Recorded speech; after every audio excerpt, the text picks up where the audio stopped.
Bonjour, c'est l'invité d'NCE. Aujourd'hui, je reçois Bruno Ney, le directeur général de l'EBS. Bonjour Bruno. Alors l'EBS, qu'est-ce que c'est? L'EBS est une école en 5 ans, un programme après-bac, visé, une école très internationale, puisque à sa création, on 42 ans. 42 ans, 42 merci ans. de le rappeler. On a créé l'EBS Paris, mais plein de petits satellites en Europe et des campus en Europe, ce qui fait Il faut rappeler que qu'à l'époque, c'était c'était un peu exceptionnel, une école internationale. Et d'ailleurs, à l'époque, on disait, c'est pas très sérieux. Aujourd'hui, c'est le modèle de référence dans les écoles. Absolument. C'est vrai qu'on a eu des difficultés à faire reconnaître notre programme par l'État parce que les étudiants partaient 1 an à l'étranger en 3e année. C'était une difficulté à l'époque et aujourd'hui, c'est un avantage. Et on a eu beaucoup de petits copains qui nous ont copié le modèle. Mais alors, l'EBS, une grande école de commerce aujourd'hui, en 5 ans, en international. Est-ce que l'international, aujourd'hui, on a pris conscience de l'importance dans les écoles de commerce, qu'elles soient grandes ou petites d'ailleurs? Est-ce que c'est l'avenir des écoles de commerce? L'international est l'avenir, mais surtout est aujourd'hui incontournable. Parce qu'un étudiant qui n'a pas une expérience à l'étranger de vie ou d'études ou de stage ou d'expérience professionnelle, je crois qu'il a des difficultés pour embrasser les métiers à la fois nationaux et internationaux parce que tout est globalisé aujourd'hui et il faut vraiment avoir une expérience à l'étranger. Alors on parle international, qu'est-ce qu'on apprend dans une école de commerce comme l'EBS? Plein de choses, c'est très varié. L'école de commerce, déjà, c'est une école généraliste, même si c'est international, c'est-à-dire qu'on doit maîtriser les langues et 2 langues obligatoires pour l'international, mais c'est de la gestion, c'est du marketing, c'est de la communication. Je crois qu'on peut rappeler qu'on sort en parlant couramment l'anglais. Hein, couramment de langue. De langue, oui. C'est vraiment un avantage particulier de l'EBS, c'est qu'on maîtrise normalement les 2 langues à la sortie de l'école.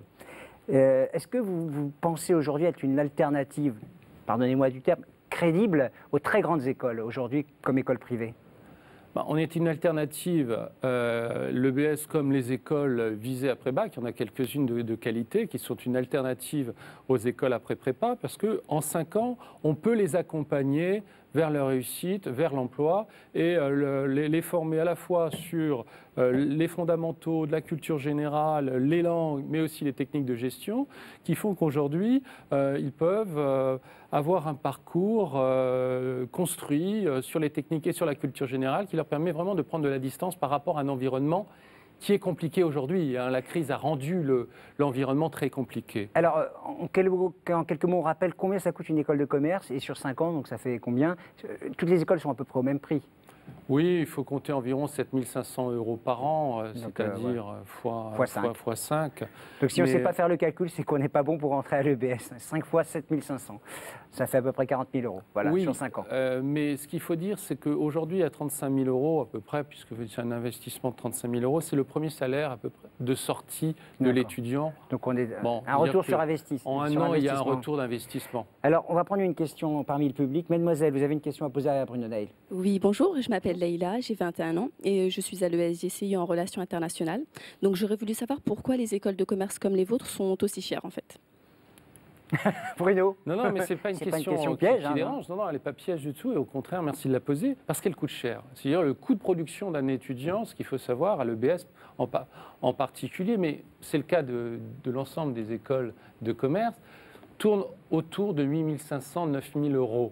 On produit un étudiant, excusez-moi, ça peut choquer ce terme de coût de production, mais on est quand même une entreprise à finalité publique, mais on produit des compétences pour l'entreprise. Et cette production de compétences, qui est l'étudiant, on la produit à 8 500. Il y a un investissement évidemment de qualité, mais il y a quand même une différence entre 7 500 et 8 500 €. Donc comment finance-t-on la différence? C'est la question aussi qu'il faut se poser. On la finance grâce en partie à la taxe d'apprentissage qui est versée par les entreprises. C'est un impôt, vous le savez, obligatoire.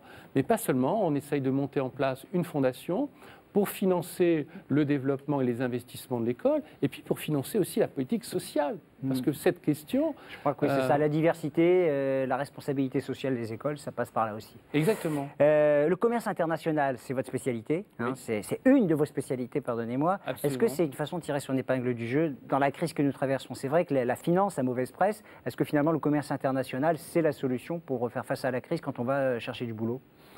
La finance a aujourd'hui même espèce, mais ne l'aura pas forcément demain. Il faut former maintenant des financiers avec l'éthique et la responsabilité nécessaires pour ces métiers de la finance. Ils sont encore une fois nombreux. Il y a des demandes de métiers dans la finance, mais il y a aussi beaucoup de métiers dans tout ce qui est management et commerce international, dans la gestion de l'import-export. Et on sait Quel que la France pourcentage doit d'étudiants travaillent à exporter. l'étranger chez vous?